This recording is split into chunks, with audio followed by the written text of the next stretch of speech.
After my mother's funeral, I went to her old house to collect a few documents. I stepped onto the bedroom floor and heard one board creak differently. When I pried it open, I found a metal case wrapped in dust and tape. Inside were 12 photographs, each showing someone from my family. But the dates printed on them were taken years before any of us were even born. Before we dive into the story, make sure you're subscribed so you don't miss the next chapters, and hit the bell. It helps more than you think. My name is William Hart. I'm 58 years old, born in 1965. And until a few weeks ago, I believed my family was exactly what it looked like from the outside. Quiet, predictable, and simple. I run a construction company, have lived in the same area most of my life, and never had a reason to question anything about who we are. My mother lived peacefully in her childhood home, a place she guarded almost obsessively. She never allowed renovations, never updated anything, never even let me replace a broken window without watching every step. I thought she was just attached to the past. I didn't understand she was hiding pieces of it. When she died, I handled all the arrangements. I walked to the funeral on autopilot, accepting condolences from relatives who hadn't visited her in years. After it was over, I went to her house to gather the last folders and documents, thinking it would be simple. I planned to lock the doors one last time and put the house on the market. But something felt different the moment I stepped inside. Not supernatural, not eerie, just heavy, like the rooms were waiting for me. I checked her drawers, sorted her letters, opened closets she hadn't touched in years. Everything looked normal, exactly as she'd left it, until I walked into her bedroom. As I crossed the floor, one board under my foot made a sharp, hollow sound, not like the others. I stopped, stepped back, then stepped again. Same sound. That wasn't normal in a house my father rebuilt by hand 50 years ago. I knelt down and pressed my palm on the floorboard. It moved slightly. That was enough. I grabbed a screwdriver from my toolbox, wedged it under the board, and slowly pried it up. Beneath it, wrapped in layers of dried tape and dust, was a small metal case, old, dented, and clearly untouched for decades. I sat on the bed, peeled off the brittle tape, and opened it. Inside were 12 photographs. Old prints, the kind people made in the 1950s, 60s, 70s. I lifted the first one. It was my cousin Mark, born in 1985, yet the date printed in the corner said 1977, 8 years before his birth. I reached for another. My Aunt Linda, born in 1950, but smiling in a picture dated 1943, 7 years before she officially existed. The next one was my Uncle Robert, born in 1947, standing beside an old Chevrolet in a photo dated 1942, 5 years too early. My breathing got heavier as I moved through the stack. Every image had the same impossible problem. Every date belonged to a time before the person's official birth year. Then I reached the last photograph. It was me, standing outside a building I didn't recognize. Thinner, younger, wearing clothes I had never seen in my life. But the face was mine, no question. The date, printed in the corner, said 1960, 5 years before I was born. I sat on the bed, staring at it, trying to understand why my mother would hide something like this beneath the floor. She kept this box secret for decades. She didn't leave me a note. She didn't explain. She just waited until she was gone. And in that moment, I understood one thing with absolute certainty. These photos weren't accidents. They weren't mistakes. My mother left them behind because someone in our family wasn't who they claimed to be, and she wanted me to find the truth. I didn't sleep that night. The 12 photographs lay on my kitchen table under the weak yellow light, and I kept turning them, checking the dates, trying to find any logical explanation that wasn't terrifying. By morning, one thing became clear. My mother never wanted these pictures found while she was alive. Whatever she knew, whatever she discovered, it scared her enough to hide the entire metal case under floorboards. The next day, I returned to her house. I went through every drawer again, this time slower, searching not for documents but for intention. My mother wasn't careless. She planned things down to details. If she hid the photos, she left something else for me, something that explained why. It took almost an hour before I found the envelope. It was tucked behind a loose wooden slat inside her wardrobe, taped flat so it wouldn't fall. My name was written on the front in her handwriting, the same handwriting that signed every birthday card she ever gave me. My fingers shook when I opened it. Inside was a single sheet of paper. No long letter. No explanation. No comforting words from a mother to her son. Just one sentence. If you found them, don't trust the obvious. There was no date, but I knew the letter wasn't new. The ink was slightly faded, the paper dry. She wrote this long before she died. Long before I even imagined she kept secrets from me. I read the sentence again and again. Don't trust the obvious. What did that mean? That the people in the photographs weren't who they seemed? That the dates weren't wrong by accident? Or that the truth was hidden behind something simple, something I was missing? I put the note in my pocket and brought the box of photos to the dining table. I pulled out the fifth photograph, the next in the sequence. It showed a woman named Clara, someone I knew as a distant relative. She wasn't close to us, but she appeared at a few family gatherings when I was younger. She always kept to herself, always stood at the edge of group pictures.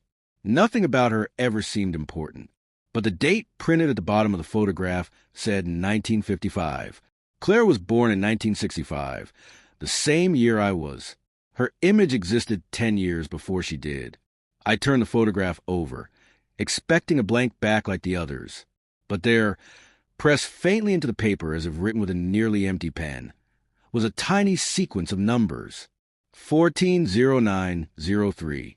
I didn't recognize the pattern. It could have been a date, a code, an address. My mother wasn't the type to use numbers casually. If she marked something, it mattered.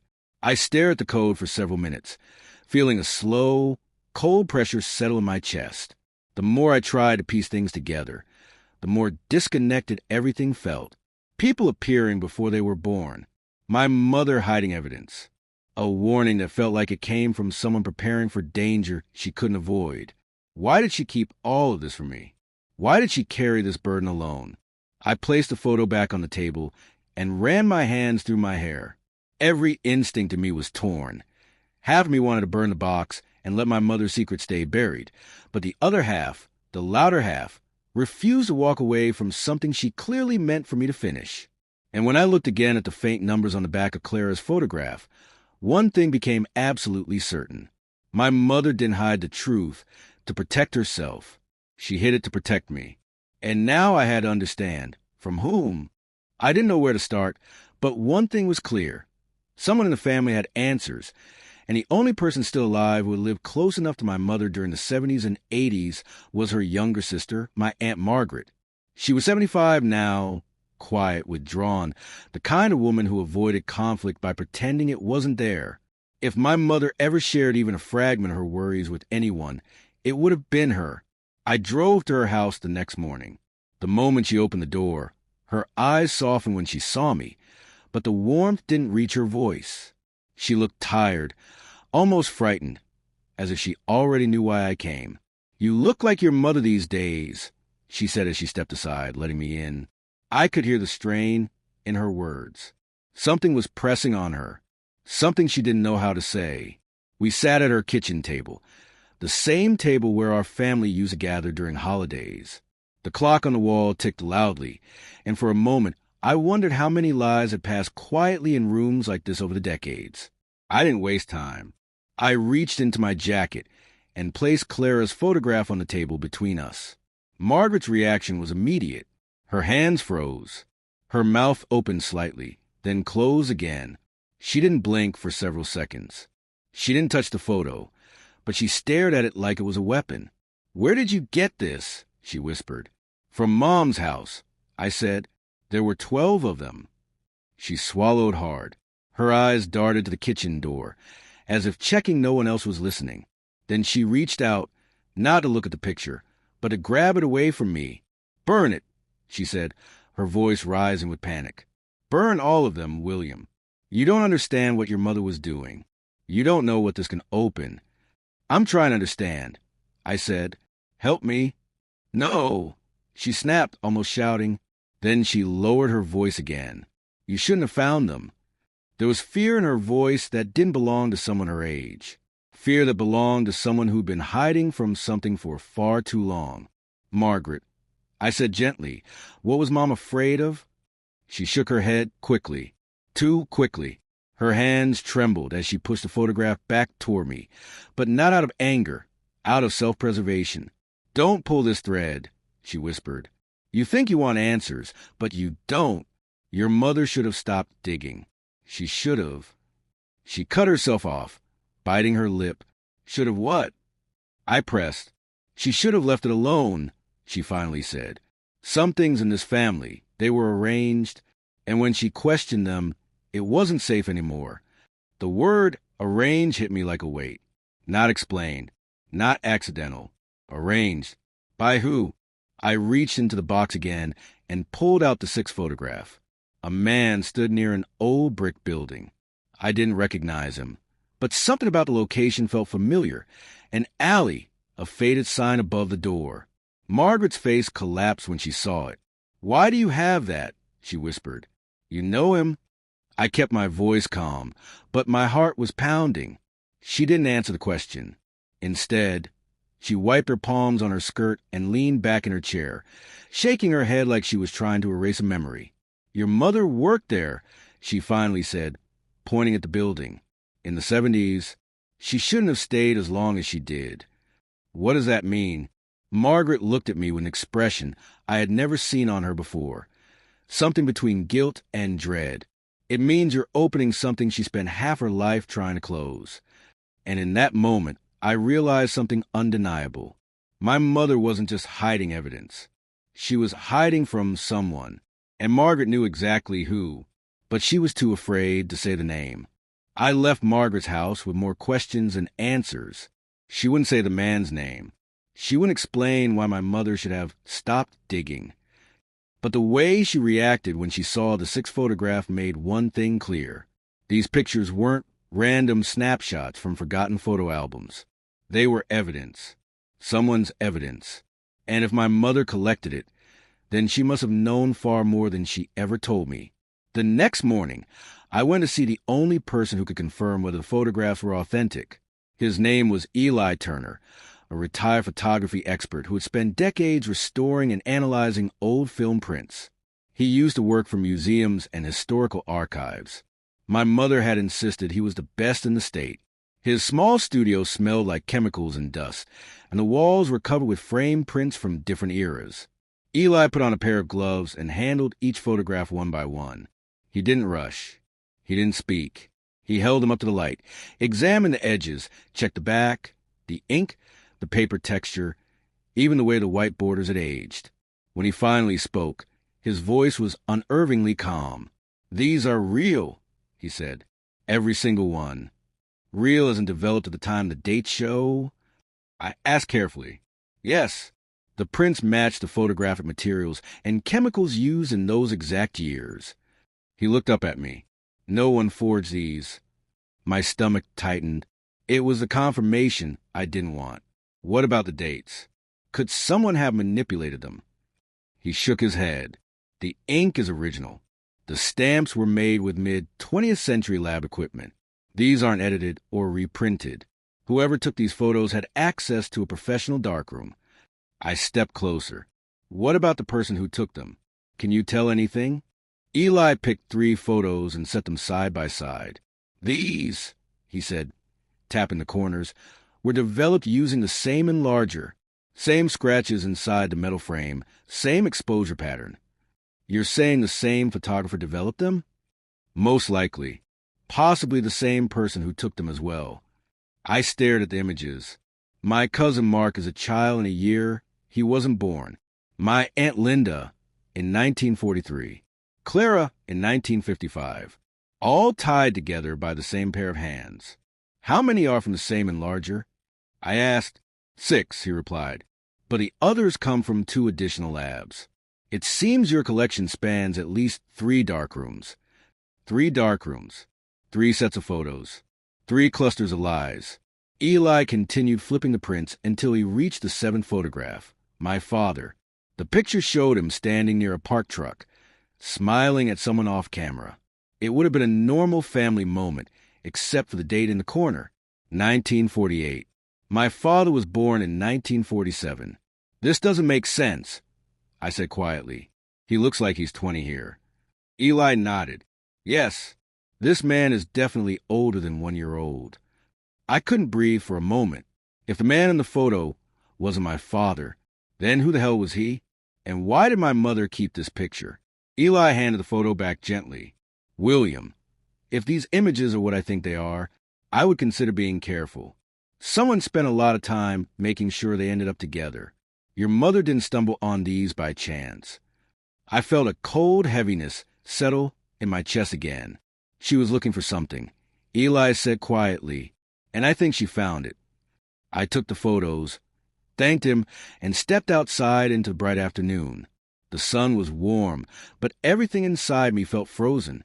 My mother had been investigating someone connected to these photos, someone dangerous enough that she hid them under the floor and told no one, not even me. And now I knew the worst part. Whoever she was chasing didn't just vanish. One of these pictures showed him. I just didn't know which one yet. I drove back to my mother's house with a strange heaviness building inside my chest. The kind that settles in when you realize the past is not just a series of memories, but a maze someone deliberately constructed around you. And now every step forward feels like you're undoing knots tied decades before you even knew they existed. The house felt colder than before, quieter too, as if the walls themselves were holding their breath, waiting for me to notice something they had been hiding for years. I went straight to her bedroom because instinct told me her secrets were never scattered. She kept them concentrated, tucked away in places only she would think to guard. I searched the drawers again, this time pulling them completely out and setting them on the bed, checking every corner, every lining, every space where a single folded page could hide. Nothing. Then I opened the closet and removed the boxes she kept stacked on the top shelf, the ones she never let anyone touch when she was alive. The first two were filled with old receipts and sewing supplies. The third was full of letters from relatives, most of them unopened, as if she stopped caring about their lives long before they stopped pretending to care about hers. But it was the fourth box, the smallest, covered in dust, wrapped with thin red ribbon. That made something in me tighten. Inside were papers, hundreds of them, stacked in uneven piles. Medical forms, birth logs, old hospital stamps, names I recognized from childhood, names I barely remembered, dates crossing out dates, pages that had been photocopied dozens of times. My mother hadn't collected these by accident. She had been digging. She had been documenting. She had been tracking something, and she did it meticulously, silently, and completely alone. As I flipped through the papers, I found notes written in her handwriting, small, tight, rushed, as if she wrote them with shaking hands late at night. Check Ward B. Inconsistent signatures. 3 infants missing? Ask Maggie again. My throat tightened as I realized she had been investigating for years, maybe decades, and whatever she uncovered, she never told anyone, not even me. I kept turning pages until I reached a faded photograph taped to a medical record. It was the 8th photo from the metal case. It showed a row of children in a hospital ward from the 1960s. 5 beds lined neatly. Small faces turned toward the camera, some smiling shyly, others staring blankly with the distant look children have when they don't understand what's happening around them. But the part that made my stomach clench was the writing on the back. 5 names, all familiar, all belonging to people from my family. But the record it was taped to belong to someone else entirely. I sat down, gripping the paper so tightly it nearly tore, because the implications were too heavy to process all at once. My mother hadn't just stumbled on mistakes. She had found evidence of someone altering identities, rewriting records, and moving children in ways that no one should ever have the power to do. It wasn't random. It wasn't confusion. It was deliberate. And somewhere in these documents, someone's real identity had been erased. I looked around the room, the silence pressing in from all sides, and for the first time since it started, I felt something sharp and cold settle in my chest, the sense that my mother hadn't lived a quiet life at all. She had lived a hunted one. She wasn't protecting secrets. She was protecting victims. And now, With these papers in my hands, I knew one thing for certain. Whatever she found, she'd die before she could finish it. For 2 days, I lived inside my mother's notes, reading until my eyes burned, until the handwriting blurred into a maze of names, dates, initials, and crossed out lines that looked less like ordinary research and more like the desperate work of someone racing against time, trying to connect pieces of a puzzle no one else even knew existed. Among all those names, one appeared far too often, and every time I saw it, a cold edge of suspicion cut deeper into me. Robert, my mother's older brother, my uncle. Their relationship had always been stiff, distant in a way that felt strange for siblings raised in the same house. And now, reading their old correspondence, I began to understand why. The letters between them were tense, clipped, filled with half-sentences and unfinished arguments. One line repeated itself in 3 of his early letters, written in a hurried hand. Stop digging. Nothing else. No greeting. No explanation. Just 2 words that echoed the same fear that had followed my mother for years. I convinced myself Robert was the one she had been afraid of, that he was the person behind the manipulated records, the mismatched dates, the shadows she tried to outrun. It felt almost logical. He had worked near the old hospital in the early 70s. He had access to the neighborhoods where some of these children lived, and he was always strangely defensive whenever family history was mentioned. The simplest explanation is often the wrong one, but I didn't see that yet. I drove to his house late in the afternoon, my hands tightening around the wheel each time I replayed my mother's warnings in my mind. Robert lived alone in a small house on the edge of town, a cluttered place filled with old papers, dusty curtains, and air thick with the smell of forgotten years. He opened the door slowly, his tired eyes narrowing as soon as he saw the envelope of documents in my hand. "William," he said, his voice low and uneasy, "what are you doing here?" "I need answers," I said, stepping inside without waiting for permission, because whatever courtesy existed between us felt irrelevant now. I found something at Mom's house, something she hid, something she was afraid of. His shoulders stiffened, and he shut the door with a quiet click that sounded too much like resignation. I placed a 9th photograph on his dining table, the one showing him with a woman I didn't recognize, dated 1 year before he got married. He stared at it for a long time, his expression torn between shame and exhaustion, but not guilt, and that difference struck me harder than I expected. "Where did you get this?" he whispered. "From her box," I said. "There are 11 more. And I know you told her to stop digging." His face went pale, as if I had opened a door he hoped would stay locked forever. But when he finally spoke, the tremor in his voice didn't belong to a man hiding a crime. It belonged to someone who had been running from the truth just as long as she had. "You think I did this," he said quietly. "You think I threatened my own sister?" "William, I told her to stop because she wasn't safe." His voice cracked on the last word. He sank into a chair and pressed a trembling hand to his forehead. "I tried to protect her," he continued. "I didn't know everything, but I knew enough to understand she wasn't meant to find what she was looking for. Someone else, someone closer. They were watching her. I told her to let it go before she ended up like the others." "The others?" I repeated, my pulse quickening. But he just shook his head, refusing to say more, refusing to look at the photograph again, as if the image itself carried a danger he still feared after all these years. And in that moment, with the 9th photograph lying between us like a quiet accusation, I realized I had made a mistake. My mother wasn't afraid of Robert. Robert was afraid for her, which meant the real threat, the person she had been chasing, the person who had chased her back, was still in the family, still alive, still close, and still hidden. I left Robert's house with a sinking feeling that spread through my chest like cold water, the kind that forces you to acknowledge the truth you've been trying not to see, that the danger my mother lived with wasn't distant or abstract, but close, deliberate, and woven into the very foundation of our family history.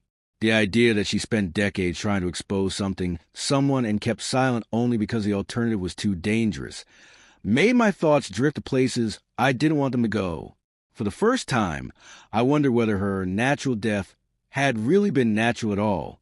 That night, as I sat in my living room surrounded by her notes and the 9 photographs laid out in perfect sequence, I felt the weight of something unfinished pressing against me. I knew there was still more. Something my mother hid even deeper than the metal case and the floorboards. Something she didn't want anyone to find unless things became truly desperate. It came the next morning. A knock on my door, 3 short taps, 1 pause, then 2 more. A rhythm too careful to be accidental. I opened the door to find no one. Only a small package on the ground wrapped in brown paper, sealed with black tape. There was no return address, no name, no markings except a single letter written in blue ink. W. For a moment, I didn't even want to touch it. But curiosity, fear, and the gnawing sense that I was already far beyond the point of turning back pushed me to bring it inside. I cut the tape slowly, expecting photographs, letters, something familiar. But inside was another box, smaller, metal, dented on one corner, almost identical to the one I found in my mother's bedroom. My breath hitched as I lifted it out, feeling its surprising weight and the coldness of the steel against my hands. Inside the second box were documents so detailed and disturbing that I had to reread them several times just to understand what I was holding. There were hospital forms with signatures that didn't match, birth certificates with overwritten dates, discharge papers with identical handwriting on different patient files. Someone had not only altered official records, they had done it repeatedly, confidently, and over many years. Then I found the envelope labeled in my mother's handwriting, for when he starts asking. Inside were photocopies of medical charts, all concerning infants, and every chart had something wrong. Dates swapped, mother's names crossed out, weight records inconsistent, identification tags changed by 1 number. My stomach tightened when I realized one of the charts belonged to me. Another belonged to Mark. A third belonged to a child whose identity was completely erased. At the bottom of the box lay the 10th photograph. My mother stood in a hospital corridor, holding a newborn wrapped in a white blanket. She wasn't smiling. Her expression wasn't warm or maternal. Instead, she looked alert, watchful, as if someone had taken this picture, without her consent, catching her at a moment she didn't want recorded. The problem was the baby. It wasn't me, and it wasn't anyone in the family. It was a child I had never seen before. A cold realization settled over me. Heavy, suffocating, impossible to ignore. My mother had been fighting something far bigger than a simple family secret. She had uncovered a pattern, a system, a deliberate alteration of lives. And now, with the 10th photo in my hand and the altered documents scattered across my table, I felt the quiet terror of truth that had been buried for 50 years finally rising to the surface. If she tried to expose the truth and failed, then someone else made sure she stayed silent. And I was beginning to fear I knew exactly who benefited most from every altered record. But I still didn't know why. Not yet. Not until I saw the final 2 photographs. The deeper I sank into my mother's documents, the clearer it became that nothing about our family history was accidental. Every missing signature, every altered date, every misfiled hospital chart formed a pattern so deliberate and so calculated that it felt less like uncovering secrets and more like following the trail of someone who had spent years constructing a lie large enough to swallow entire lives whole. But even then, even with all the pieces laid out in front of me, I still couldn't see the full picture.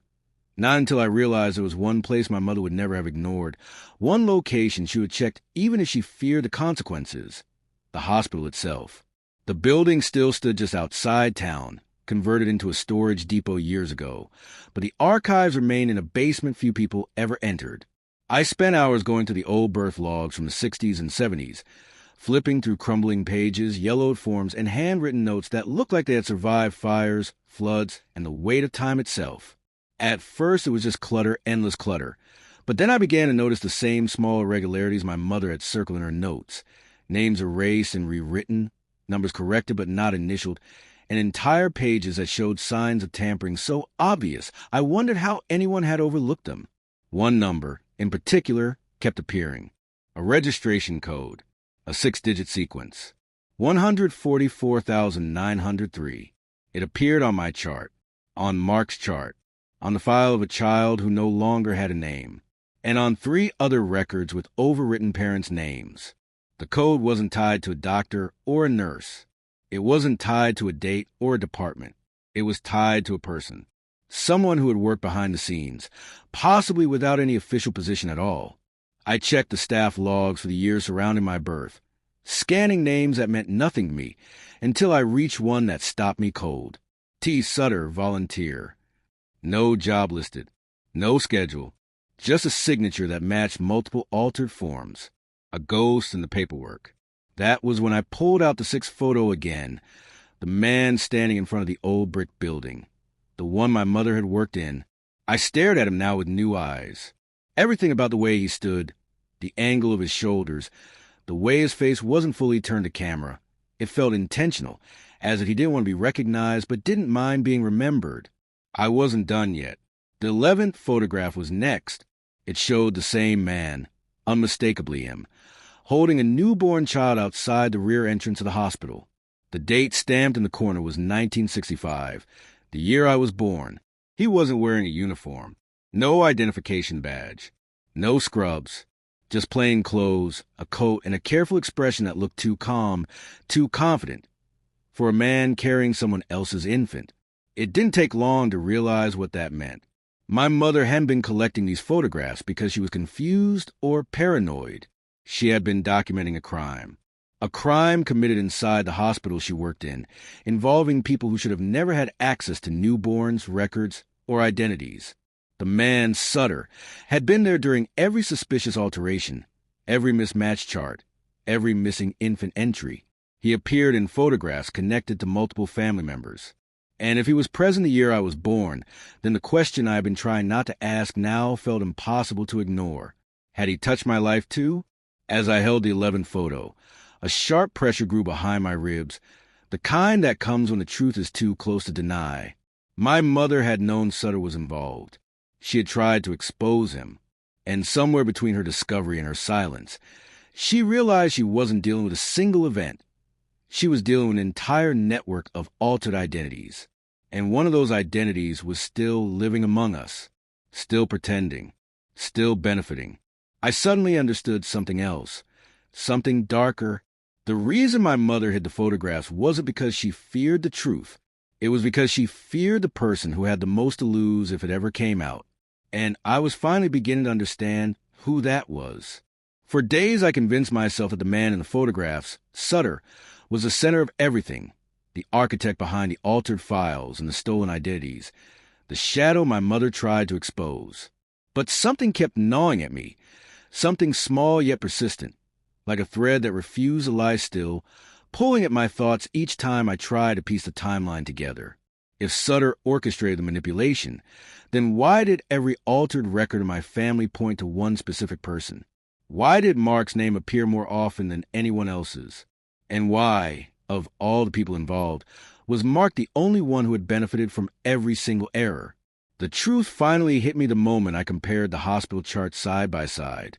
3 infants born in the same week. 3 sets of parents. 3 altered records. But only one child, one identity, came out of that week with a perfectly clean, perfectly polished, perfectly consistent paper trail. Mark's. He wasn't just included in the altered files. He was the end point of them. The realization came like a slow, suffocating wave. Mark wasn't a victim of the system. He was its product. Someone had removed him from his original family and placed him into ours with a precision that suggested planning, not chaos. And my mother, God bless her determination, must have discovered it early because her notes around his records were the most detailed, the most frantic, the most damning. There were entire pages dedicated to Mark. Inconsistencies in dates, mismatched signatures, changes in nurse logs on the day he was born. And then there were the letters, the ones she hid at the bottom of her box, the ones written in a careful, anonymous hand. Stop looking. This doesn't concern you. Focus on your son. Leave this alone. All signed with nothing, no name, no initials, no clue, until I saw the handwriting again, years later, on a birthday card Mark had signed for me in 1995. The same curves, the same slant, the same pressure in the downward strokes. My breath caught in my throat as the truth solidified with terrifying clarity. Mark had threatened my mother, not Sutter, not Robert, not some stranger hiding in the darkness. Mark. He had known all along who he really was. He had known his identity wasn't his own. And instead of searching for the truth, he protected the lie because the lie gave him everything: a family name, financial security, inheritance status, and a place in a life he was never meant to have. My mother must have confronted him, and he must have realized she was close to exposing him. That was when the letters started. That was when she stopped sleeping well. That was when she stopped trusting anyone but herself. And then I found the 12th photograph at the bottom of the second box. Mark, maybe 1 year old, being held by a woman with tired eyes and a worn coat. Not the woman who raised him. Not anyone from our family. A stranger, except for the small birthmark on her left cheek.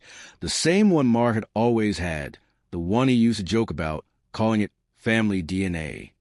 The photograph was dated 1977, 8 years before Mark's official birth date. It wasn't a mistake. It wasn't a coincidence. It was evidence. Evidence my mother had spent her life collecting. Evidence she hid under the floor, because she knew the man she feared most wasn't a shadow at all. He sat across from her at family dinners. He hugged her on holidays. He walked freely through her life, wearing a name that wasn't his. Mark wasn't just part of the lie. Mark was a lie. And now I finally understood the real weight behind my mother's final message. Don't trust the obvious. I stared at the 12th photograph until the edges blurred, my pulse steady and cold as steel. There was only one thing left to do. Mark had taken my mother's peace. He had taken her safety. He had taken her silence. Now I was going to take everything from him. The day I confronted Mark felt strangely calm. The kind of calm that settles in only when a decision has already been made long before your body moves, long before your voice speaks, long before the person standing in front of you understands that their world is about to collapse. I didn't bring anger with me. I didn't need it.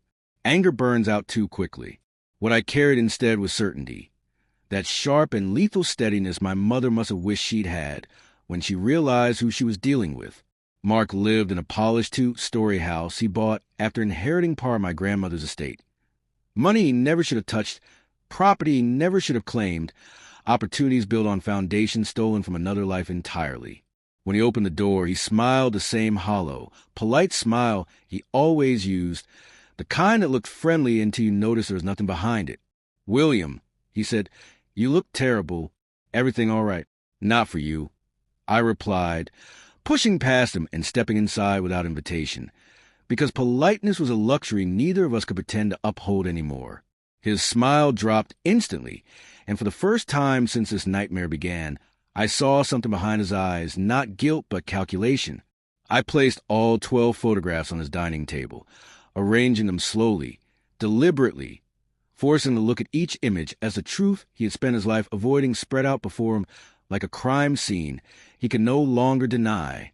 Mark didn't move at first. He just stared, his jaw clenched, his breathing shallow, as if part of him still believed he could talk his way out of a lifetime of forged identity.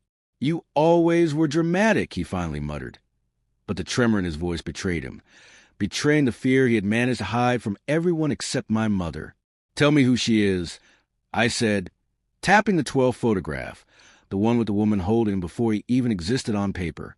"Tell me her name." He didn't. He didn't have to. His silence was a confession. I laid the altered hospital files next to photos, the overwritten birth logs, the mismatched signatures, the volunteer records tied to Sutter, and the anonymous letters my mother kept hidden. Each page was another cut, another wound reopening. Mark's breathing grew harsher as he scanned through them, his carefully constructed life tipping sideways like a structure built on rotten beams.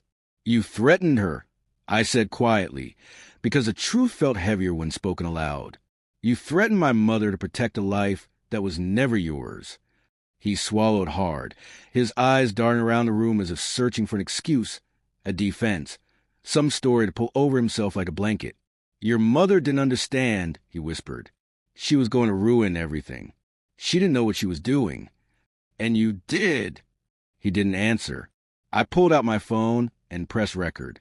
"Say it," I said. "Say what you did." Mark's face drained a color as he realized the trap he had no way out of, and slowly, with the reluctance of a man watching his entire world tilt into the abyss, he spoke, haltingly, quietly, but clearly enough that every word would hold up in a courtroom. He admitted the threats. He admitted knowing he wasn't born into our family. He admitted he kept silent because the life he stole was better than the life he'd left behind. When he finished, I stopped the recording and stepped back. He reached for me, desperate now, terrified in a way he hadn't been when he faced my mother. "You don't understand, William," he whispered. "I had nothing. I was nothing." "You still are," I said. Then I called the police. The officers arrived within minutes, and Mark's voice cracked as they let him out of the house, his hands shaking, his composure finally stripped away. I watched him go without a single word more, because nothing I could say would match what he had already taken from our lives. That evening, I returned to my mother's old bedroom, lifted the same loose floorboard, and placed the empty metal box back into the darkness where she left it decades ago. Not because I wanted to hide anything, but because the secret that haunted her was no longer mine to carry. The truth was out, the lie was destroyed, and the past, after nearly 60 years, was finally done